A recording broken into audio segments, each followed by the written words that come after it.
So we've reached question 5, and it says when only carrier is transmitted, antenna current observed is 8 amperes. So that is obviously carrier current. Carrier current, yeah. And when it is modulated with 500 hertz sine wave, which is given to be the modulating frequency, antenna current becomes 9.6 amperes. So we have to find the percentage modulation. Yeah. Okay. For this, we use the formula relating the total current by the carrier current. Okay. So we have IT by IC Right. equals to root over 1 plus m square by 2. We saw this formula in the theory. Right. So basically we just This is simply the square root of the ratio of powers actually. simplify everything and bring m on the left hand side. Right. We get it to be root over 2 IT by IC whole square minus 1. Correct. So we'll substitute the values. Use IT equals to 9.6 ampere and IC equals to 8 ampere. Okay. Substitute these here, do the calculation, and you should arrive at 94.26%. Okay. So it is basically 0.9426. This is M. Yeah, this is M. So it can be written as 94.26% since we need the percentage modulation. Right. So this was problem 5. We were given the total current and the carrier current, and we were asked to find the modulating index. So this was obviously a familiar relation we discussed in theory as well. So we just substituted in values and got the answer. And honestly, the modulating factor or the modulating ratio, or here the modulating index, this is again the most common source of questions from this area of physics, actually this chapter, and we will get some theoretical questions from other parts, but around 6 out of 10 questions about communication systems will involve the modulating index, and that is why we are emphasizing upon it so much. Exactly. So this is problem 6, and we are told that the IV characteristics of 4 devices are shown. Current is on y-axis and voltage is on x-axis. So we are asked if to find the devices that can be used for modulation. A very interesting question, in fact, and this I'm sure will clear some concepts of many people actually. Yeah. So here we see the IV characteristics. I is given on the y-axis. So basically this is I, right, and on this x-axis we have V. Okay. So here we have 4 different devices. Right. So each of them have different IV characteristics. Okay. So here you see a straight line. Right. Here you see a curve. Okay. So basically this curve we can consider it to be a parabola. Right. So next we have a straight line parallel to the V axis. Okay. And then in the final one we have like different different regions of V. So in this first one, since it is a straight line, so we can say this is a resistor. Right. So for modulating we generally do not use a resistor. Okay. What we use is something that gives a square law. So like this. Okay. So Why square law actually? We use a square law for modulation because when we take out the frequencies of amplitude modulation, right, the square terms are actually cancelled out, and we get a frequency like the frequency and amplitude of the side bands is actually generated by using a square law. Okay. So here we have this to be a square law, and here in this device we see that this part is a square law but this part is not. Okay. So and in this basically the current is constant for all the voltages. Right. So here we can use B and we can use this part of D. Right. So here you get a concept that if the curve is like any square curve, only then that can be used for modulation. Okay. So for modulation we can use B and we can use some parts of D. So this option and this is correct, this and this cannot be used for modulation. Okay, so again this was problem 6. We were asked to find out which of these 4 graphs, the devices which were represented in these graphs can be used for modulation. So the concept here is that only devices which have a square characteristic can be used. This is I and this is V. Exactly. So because you can't linear devices cannot be used in modulating. Yeah. And also so you could use the the device which is represented by graph P or the device which is represented by graph T, but Yeah, only to a certain extent. Yeah, some of you might think that D cannot be used because this is quite different from a normal square curve. Square curves are generally like this. Okay. But you must notice that this part can be used for modulation. Okay, So and this region. in a lot of electronic devices, we use them within a certain region. We Yeah. bias them in such a way that those regions are always satisfied. Yeah, so those regions can be used for modulation. The remaining regions cannot be used. So that is true for most Exactly, and yes, devices. I am talking yeah. about semiconductors. Yeah. Okay, so this was problem 6. And it says that an optical fiber is made of glass with a core of refractive index 1.55. So we are given the refractive index of the core, and we are given the refractive index of the outer layer, which is 1.51, and the new core is 1.55. So we are told that launching takes place from air. What is the value of the critical angle for core clad boundary? So we have the cladding refracting index to be 1.51, and we have the core refractive index to be 1.55. Again, this is a very simple relation. So Yeah, it shouldn't so be a difficult here one. we'll use some things that you learned in your optics course. So basically this is an optical fiber. Right. So this is the cladding, and inside this there we have the core. Right. So can you tell me which would have a higher refractive index? Obviously the core, because Yeah. we are banking on total internal reflection for Yeah, for this communication. the phenomena that we use is the total internal reflection. Right. So that is, the signal would keep on moving with multiple total internal refractions. Correct. Within the core clad boundary. So this way the signal would keep on moving in Right. the required direction. So obviously the core would have a higher refractive index, because as you learned in your optics course, refractive index of this material must be higher for total internal reflection to occur. Exactly. So here we use this formula, theta c, that is the critical angle, equals to sine inverse mu1, Okay. I mean mu2, my bad, by mu1. Right. So here we have mu2 is given as 1.51 and mu1 is 1.55. Right. So if you calculate this, you'd get the value 0.974. So the value is given here. You might be given some other values as well, like sine 77 by 2 might be given. Right. So you need to So you need do to some work out. calculations using your basic trigonometric formulas, and then you'd get this value. So theta would be equals to 77 degree, like nearly equals to 77 degree. Okay. So this is the critical angle.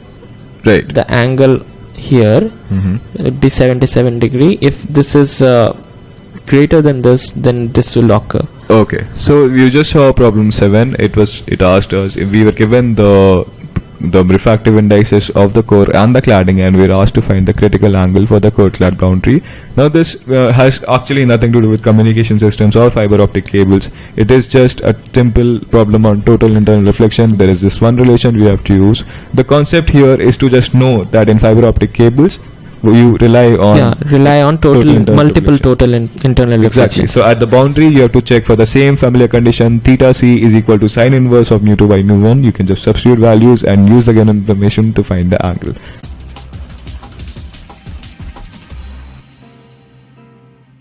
So problem 8 says a TV tower has a height of 150 meters, and I think most of you can already guess what relation we are going to use here. What is the area of the region covered for TV broadcast? So we are given the radius of the earth, and we are told the TV tower height.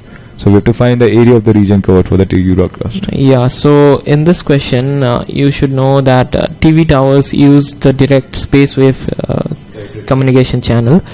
So in that you have, for the maximum range, you have D equals to root over 2h r. H here is the height given as 150 meters, Okay. and r is the radius of the earth, that is also given as 6400 kilometers. Right. So here the trick lies in not calculating D directly, because if we calculate D directly, It'll then take more time yeah, and it will take more time and pointless. squares and all that. So Right. it will take more time and lot We of have to tedious already calculation. find the area of the region. Yeah, so area is pi d square. Right. Remember, d here is not diameter. Okay. It will be the radius of the region covered. If Right. this is tower, this will be d. So Okay. you do not have to take pi d square by 4. Right. It is directly pi d square. So this expression simplifies to simply pi into 2 into h Yeah. into r. Pi into 2hr. Right. So here h you can put as 150, r you can put as 6400, since it is in kilometer, into 10 to the power 3. Right. Pi, as you all know, it is 3.14. Okay. So do the calculation and you should arrive with the final answer, 6.03 into 10 to the power 3 kilometer square. Okay. So Again, here- a fairly simple question. Yeah. A direct use of the formula, and in fact, the question was made even simpler. For the solution, in fact, was made in even simpler. For Yeah, by giving the area of the region. exactly, and Yeah. see, you in such questions, you can see that if you go through the questions in the correct manner, if you read every detail, your work will be reduced a lot. Yeah, most of the questions of this chapter or like similar chapters are formula based, and if the question is formula based, you would not be given a lot of long calculations as in this question. Okay. The questions would be made simpler, but you have to remember to do the calculations only when they are required. Correct. So And that was one more important thing is Mhm. that TV transmission is space wave direct Oh, line of right, sight. So right, you need right, to right. use this formula D so equals you to- need to be so familiar with these kind of questions that right away assume it should be built into your instinct, and you can Yeah. straight away go to Yeah. it over to HR. Yeah, because the radius of the earth and the height of the antenna is related to this formula itself. So Right. you should remember this, and straight away it should be on your fingertips to use this formula when this question arrives. Okay, so this was problem 8 in fact, and we'll look at problem 9 now.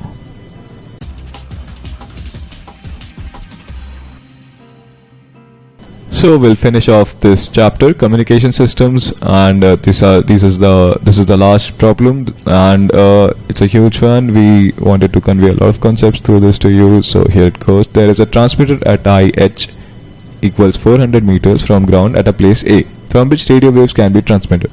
There is a receiver at station B on the earth at a distance of D is equal to 125 kilometers, which can receive signal from station A. The radio waves can reach station B either through Earth's atmosphere or through satellite.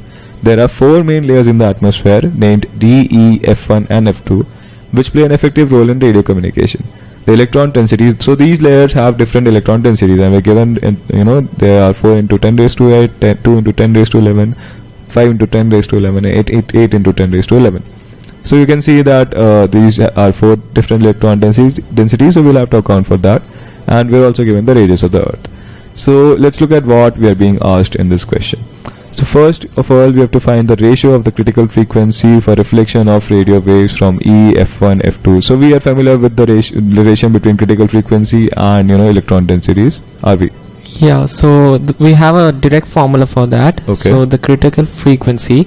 So we have the critical frequency Fc equals to 9 into n root over n. Right. So here critical frequency, let's say it would be Fc Okay. equals to 9 into root over n. Right. So n is the electron density. Mm-hmm. So we can find the frequency, critical frequency. Right. But instead of finding critical frequency for all the layers E, F1 and F2, Correct. since we just need to find the ratio, Okay. so we can directly put them into a ratio. Okay. So Fc for Again, this is how to reduce your work, by Reduce not work, doing yeah. calculations. because if you do calculations root over, and again you have a lot of 10 to raised to power some 11, Right. so you'll have a lot of calculations. Hmm. So for that, simply put that Fc for E, Fc for F1, Mm-hmm.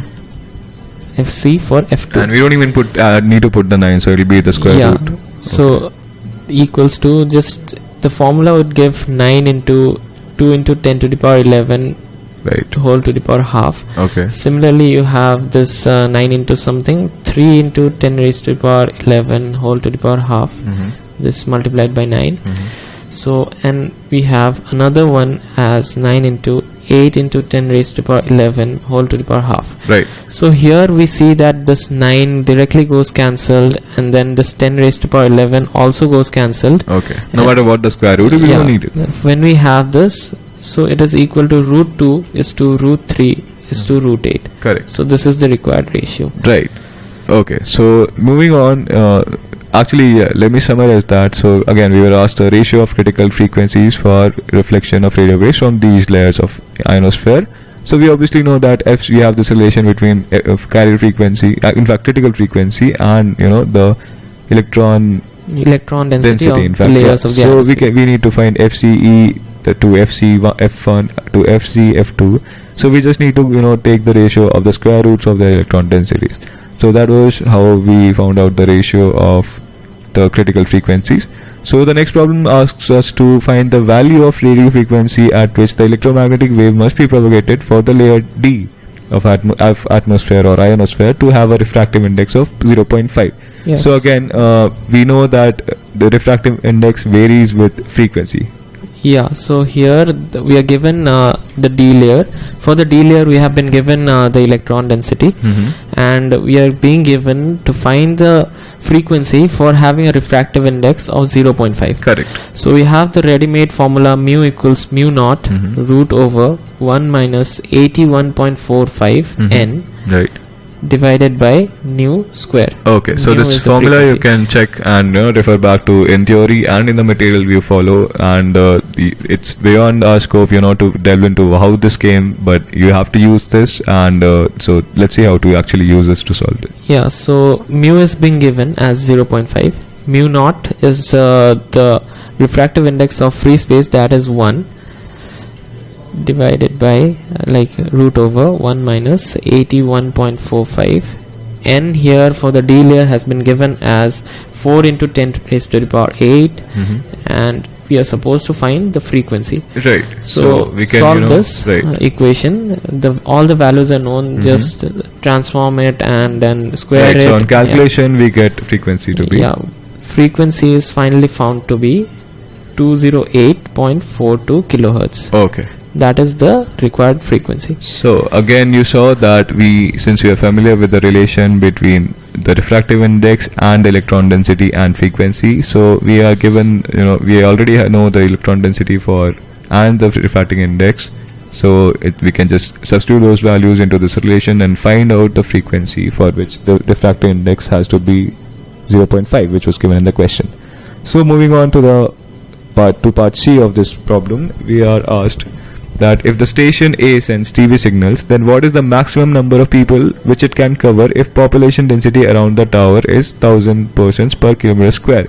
So obviously we would want the maximum number of people, so we would find the area of coverage. Yeah, so Okay. this is similar to question number 8 where we found the area.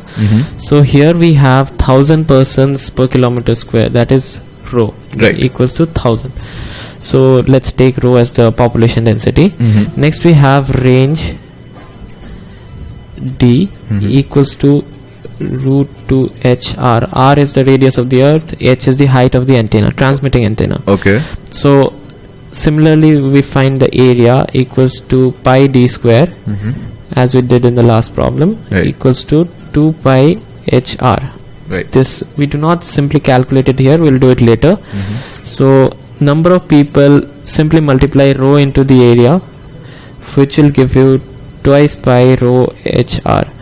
Put the values. Pi is a constant, rho is 1000, H is 400, R has been given as 6.4 into 10 raised to the power 6 meters. So here we just put all these values, do the calculation, and it will come around approximately 1.6 into 10 raised to the power 7 people. Right. So you saw that there was no new theory in fact involved, and you saw that it was just the concept that if you're given the persons per square kilometer, and you just need to find D and then square it actually, and then you can just find the maximum number of people which it can cover. So the area it can cover, and the density, population density, so that can help you find the maximum number of people. Yeah, so that here can I cover. want to say another thing. Right.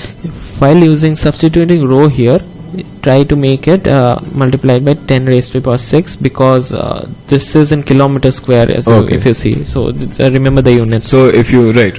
Or you can also choose to convert everything in meter square, and in that case you would need to change the 1000 per square kilometer. To So that you can change to meter, or you can change the area to kilometer square. So Exactly. it depends on your choice. Right. It also depends on how those figures are. The simpler Yeah. your job is, the Yeah. the quicker you should do it. Yeah. Actually. So you should try to make the calculation easier as you wish. Okay, so we have come to the final part of this problem, the final part of that final problem in this chapter, communication systems, and here it is. If the frequency of the transmitting station is 5 megahertz and maximum number density of electrons in the ionosphere is 10 raised to minus 12 per meter cube, state which mode of wave propagation is being used. So again, we have to conclude from this information what mode of wave propagation is used. The three modes are space, sky, and ground. Yeah, and as we know here, we can also use satellite. If Right. these three modes cannot be used, the mode would be satellite. Okay. So first of all, let's see for space wave. For space wave, we have d equals to root 2rh. Okay. So do the calculations. R is being given, h is given. Mhm. So h is 400 and r is 6.4 into 10 raised to the power 6 meters. So this comes out to be nearly 72 kilometers. Okay. But we see that distance between A and B Right. is being given as 125 kilometers. Okay. So the maximum range is 72 Right. for this space wave. So obviously this cannot be. So used. this cannot be used because Mhm. it won't reach there. Right. So next we go for the sky wave. For sky wave, we see Fc equals to 9 n raised to the power half. Right. So here n is given as 10 raised to the power minus 12 per meter cube. Okay. And Fc, let us see if this satisfies this 5 megahertz thing. Mm-hmm. So here we get it as 9 megahertz after calculation. Right. Which is higher than. Just put this value here. Okay. So this This- 9 megahertz critical frequency is higher than the 5 megahertz. Right. So this can be used because the critical frequency is the maximum frequency. Maximum frequency. Yeah. Nice. So that's a concept people should keep in mind. Yeah. So 5 megahertz is obviously less than 9 megahertz. Hmm. So here this method can be used. Right. So we'll conclude that sky wave propagation is possible. So that is the method that we use for this wave propagation. Okay. To summarize again, we were So given. it is sky wave. Right. We were given the transmitting frequency and the maximum number of electrons in the ionosphere. The key word here was actually maximum. So when you calculated Fc from that for sky waves, first of all we concluded that We cannot use the space wave for we cannot this. use space wave because the range is not enough. Okay. So we proceeded to assume that it is a sky wave. It is a sky wave. Okay, and then we proceeded to find the carrier frequency. So we figured that it came out to be 9 megahertz. Mm. Now we noted that we calculated this from the maximum number density. So Yeah, hence so Fc this will be Fc, the yeah, critical. critical, that is the maximum frequency. So Okay. 5 is obviously lesser than that. So it will get reflected from the ionosphere, come back to the earth, Right. and it will reach station B. So we conclude that the mode being used here is sky wave. Yeah, one more thing is that we can always use satellite for anything. So that is the Exactly. last resort. Right. So if skywave would not have been possible, we would have used the satellite. Exactly, and we check in this order because it goes from most economical to costly. Yeah. So we start Satellite checking. is generally costly, so we try Exactly. to So we avoid always- it. Yeah. In fact, right now, as technology has proceeded, this will probably not be the case, in some years from now, or it might not be the case right now. Actually, satellites might become cheaper, Yeah. but for a single communication, it will always be costlier Yeah, than and anything for else. whenever you are given questions of this kind, we generally go with the traditional way. Exactly. of So- like so- space wave, sky wave, Right. then So here, satellite. no thinking out of the box is required. We just follow the protocol because honestly, these chapters are not enough. There's not enough detail, for you to really work out anything. It's just supposed to be informative to make you familiar with that. Such things exist, and there is all this to study for, and to study science and engineering for. So this is just supposed to be informative, and you're supposed to be familiar with it. But obviously, we can't go into working out how all of these expressions came and how certain numbers 81.5 and Yeah, all it is that. beyond the scope of this Exactly. course But right the now. point here is to, for you to work with the information that you're given and to apply your senses. And nobody setting, entrance exam papers will focus on, what the parts that you've been not taught or you're not expected to do. You'll always be expected to, work with concepts and, manipulate results and, get further information from, what is already given. Yeah, so it's most of the information would be given, and you're just supposed to know the formulas and Okay. apply them. Applications of those formulas, that is what will be asked in the entrance exams. Right. So this was problem 9 and that is it for this chapter.